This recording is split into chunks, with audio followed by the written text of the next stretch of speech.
As pessoas dizem que a gente não pode se casar com alguém tão rapidamente, que é preciso tempo para a gente conhecer bem a pessoa.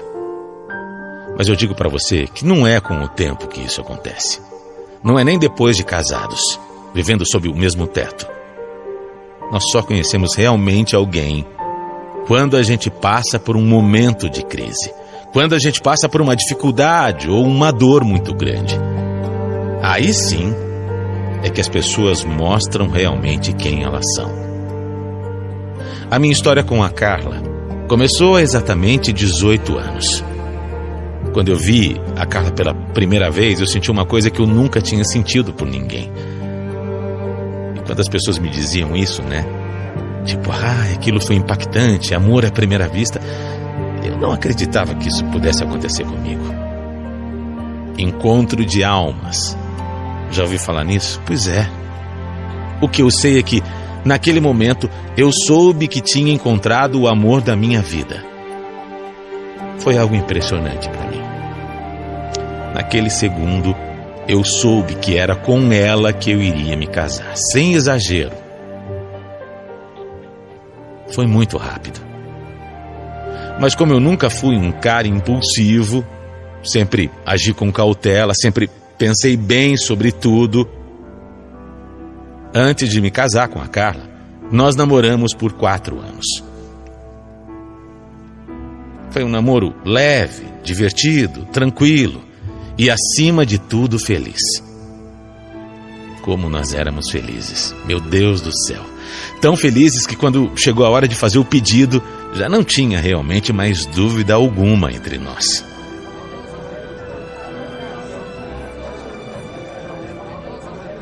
Amor, meu amor, claro que eu quero me casar com você. É tudo que eu mais quero. Pois eu acho que já passou da hora, Carla. Há 4 anos eu tenho a certeza que é você, sabe? Você é a mulher da minha vida. Você é a mulher que eu quero pra sempre do meu lado. Você é muito especial pra mim. E eu nunca tive dúvidas disso. Eu também nunca tive dúvidas, Miguel. Nunca. Eu prometo que eu vou te fazer muito feliz. Pra sempre. A nossa vida de casados era muito boa. Nunca teve luxo, mas a gente vivia tranquilamente. Só que depois de alguns anos, a gente começou a enfrentar a nossa primeira crise. Foi quando eu perdi o emprego. No começo eu até achei que seria uma coisa passageira, que logo eu arrumaria outro, mas o tempo vai passando e quando você percebe que não está conseguindo nada, bate o desespero. Aquela coisa de você começar a se sentir um inútil. A Carla trabalhava, mas eu é que mantinha realmente a casa. E comigo desempregado, as contas começaram a apertar para valer. O medo, a preocupação, a insegurança fizeram com que o meu casamento ficasse abalado. Como eu disse, a gente nunca teve luxo. A gente sempre viveu de uma maneira muito simples. Nunca sobrou dinheiro também. Mas naquele momento ficou tão difícil, as coisas ficaram tão feias que a gente chegou a muitas vezes não ter o que comer. Não tinha nem o básico. A gente já estava na fase de escolher qual era a conta que a gente ia pagar, sabe?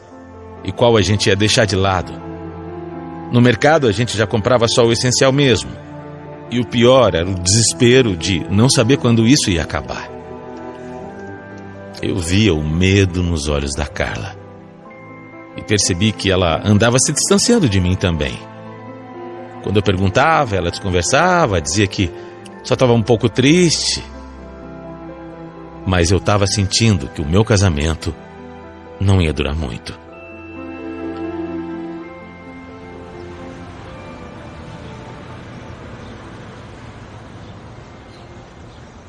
Miguel, eu não aguento mais. Só isso. Eu não aguento mais. São meses já nesse sufoco e você não consegue arrumar nada. Mas eu tô tentando, né, Carla? Você vê, todos os dias eu saio, eu vou atrás de alguma coisa. Eu saio de manhãzinha e volto tarde. Eu tô procurando alguma coisa. Eu procuro que nem um condenado. Até eu não sei mais o que fazer. Eu sei, mas eu não tô mais conseguindo fingir que tá tudo bem, porque não tá, entendeu? Olha, quer saber? Eu acho que é melhor a gente entregar essa casa e morar com os meus pais, sabe? Pelo menos a gente economiza o aluguel. E nesse momento, a gente tá se apertando muito. De jeito nenhum. Nada contra os seus pais, nada, mas eu não me casei pra morar com mais ninguém além do meu marido. Depois dessa conversa, então, a Carla ficou ainda mais fria e distante.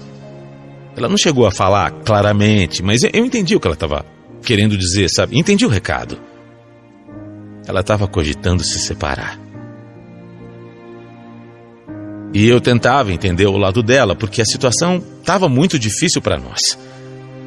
Mas eu não nego que eu me desapontei um pouco com o jeito que ela estava encarando tudo. Eu já estava me sentindo péssimo, um lixo, o pior dos homens, um imprestável. E ela, daquele jeito, só estava me colocando ainda mais para baixo. Olha, eu rezei tanto nessa fase, mas eu rezei tanto, com tanta esperança que as coisas melhorassem, sabe? Foram 15 meses desempregado. 15 meses. E quando eu já não via mais uma saída, tudo começou a se resolver. Graças a Deus. Graças a Deus o dinheiro voltou a entrar. A gente foi colocando bem aos pouquinhos as coisas em ordem, as contas em ordem, e isso fez com que o meu casamento também começasse a melhorar. Sem aquele desespero todo, eu e a Carla voltamos a nos entender. E o que eu posso dizer é que por uns bons anos, a gente viveu em muita harmonia. A gente nunca foi rico, mas até alguns pequenos luxos a gente conseguia se dar de presente, como umas viagens, sabe, uns passeios, viagem até de avião. Conseguimos até comprar um carro. A Carla era uma ótima companheira e eu realmente a amava.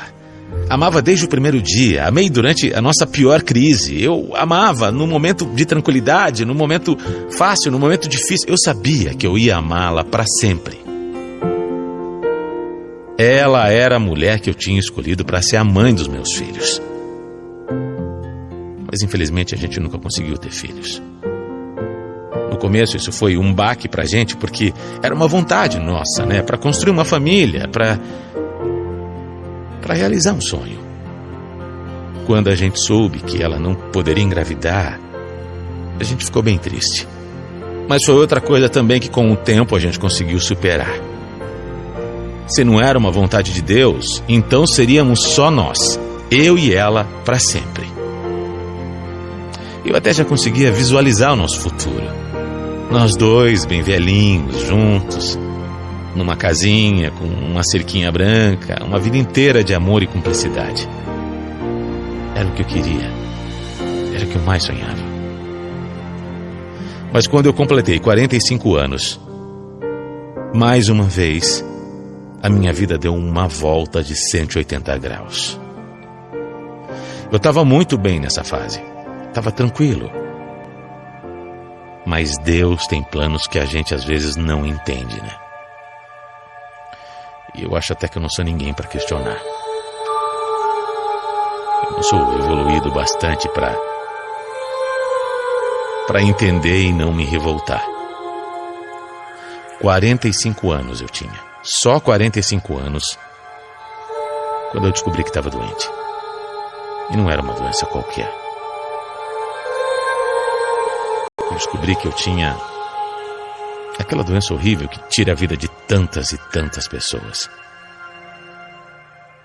Quando você ouve que você tem câncer, é desesperador. Você sente que o chão abre. Você sente que você está caindo num buraco que não tem fim. Mas não foi só isso. Eu ouvi que o meu caso era muito grave. Muito grave. E que já estava num nível avançado. Eu não desejo para ninguém ouvir o que eu ouvi. Para ninguém. Eu e a Carla choramos muito. Mas prometemos que teríamos fé até o fim. A gente realmente tinha esperança na minha recuperação. A gente A gente só não sabia que ia ser tão duro e tão difícil. Cirurgia, quimioterapia, radioterapia. Eu fiquei muito debilitado, cheguei a perder 25 quilos. A luta estava sendo muito difícil e eu me sentia perdendo aquelas batalhas todas. Tem dia que você até está um pouco melhor, mas na maioria das vezes eu já nem acreditava que ia conseguir superar. Se no começo a Carla esteve do meu lado o tempo todo, aos poucos ela foi se afastando. Eu sabia que era muito duro para ela também. Eu não reclamei quando ela falou que não ia mais me acompanhar na quimioterapia. Era chato mesmo ficar lá tantas horas. Ninguém gosta. Aos poucos ela também deixou de ir nas consultas, nos exames, em tudo. Eu passei a lutar sozinho. E eu nunca me senti tão infeliz. As coisas estavam feias. Eu me sentia fraco, triste, abandonado. Eu me sentia morrendo. Essa que é a verdade. Entrei em depressão e, para piorar, eu estava gastando muito dinheiro com tudo aquilo. Eu me revoltei. Para de me cobrar atenção toda hora, Miguel. Que inferno! Carla, eu tô falando isso porque eu não tô me sentindo bem. Eu tô me sentindo sozinho. Eu não vou conseguir passar por isso se eu não tiver o teu apoio.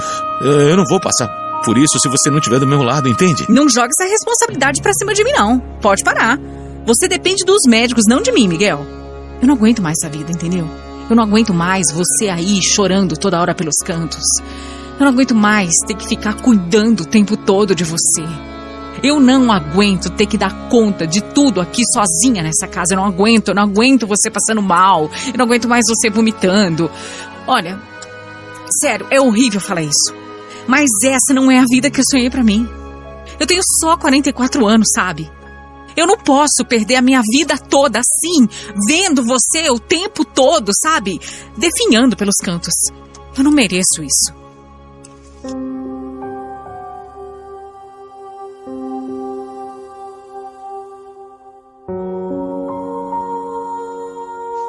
Eu não estava acreditando no que eu estava ouvindo. Mas era isso mesmo. Ela estava dizendo que não me aguentava mais porque eu estava doente. Ela estava me dizendo ali que ela queria ir embora. Ir embora, tocar a vida dela, ir embora de casa. E ela estava ainda tentando me fazer entender o lado dela, entender que ela, só com 44 anos, não podia desperdiçar a vida dela ao lado de alguém como eu. Na situação que eu estava. Olha, eu vi aquilo, me chocou num nível que eu não consigo nem dizer para você, eu não consigo explicar aqui. Eram quase 15 anos de casamento. E ela estava me deixando daquele jeito. No pior momento da minha vida, na fase mais sombria de todas.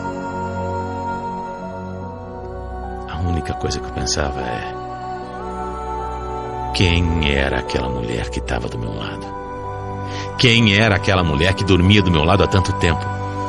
Quem era essa pessoa que eu não conhecia de verdade? O que é que estava acontecendo? Ela estava brincando? Ela estava abalada com a situação? Ela não teve o psicológico para entender que era uma situação difícil? Era real. A Carla pediu o divórcio e me abandonou. Doente. Foi embora. Embora, sem o menor remorso. Mas nada como o tempo, né? Eu vou repetir. Nada como o tempo. Hoje, quando eu olho para trás, eu me pergunto como isso pôde ter me chocado tanto. Ela já tinha dado provas de que o casamento para ela não tinha nada de ir na alegria e na tristeza. Para ela, só era aceitável quando estava tudo bem. No menor sinal de problema, ela afrouxava. Eu já tinha vivido isso antes. Eu já sabia que era assim. Eu já sabia e não tinha percebido. O que eu pude esperar de uma mulher dessas num momento tão delicado como esse? A Carla nunca soube o que é amor de verdade. E, meu Deus do céu, como eu me arrependo de ter ficado tanto tempo sem enxergar de verdade isso. Sem olhar para uma situação que estava ali na minha cara.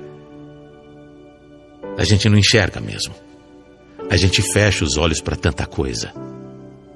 Ela foi embora dizendo que não podia desperdiçar a vida dela ao lado de um homem que estava doente como eu. Mas eu é que desperdicei quase 2 décadas ao lado de uma pessoa doente de alma. Eu joguei anos da minha vida no lixo, anos que nunca vão voltar. E eu nem sei se eu vou ter tempo de aproveitar mais alguma coisa, até porque, olha, eu sigo em tratamento, mas eu não sei. Eu não posso dizer se eu vou me recuperar. Até essa minha esperança essa mulher levou. Eu quero voltar a ter fé. Fé em Deus, fé nas pessoas, fé na vida. Mas hoje tá difícil. Tá difícil acreditar em alguém.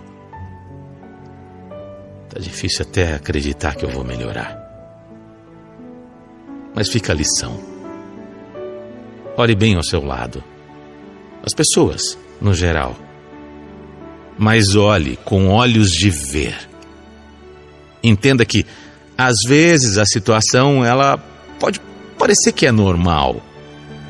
Mas é porque a gente não está enxergando. A gente fica cego mesmo. Para muitas coisas. Muitas. Se eu conseguisse, ou se eu tivesse com os olhos atentos e bem abertos, eu teria enxergado tudo isso e minha vida seria diferente, sim. Abre os olhos, viu? Porque a vida te dá milhares de sinais. É só você enxergar.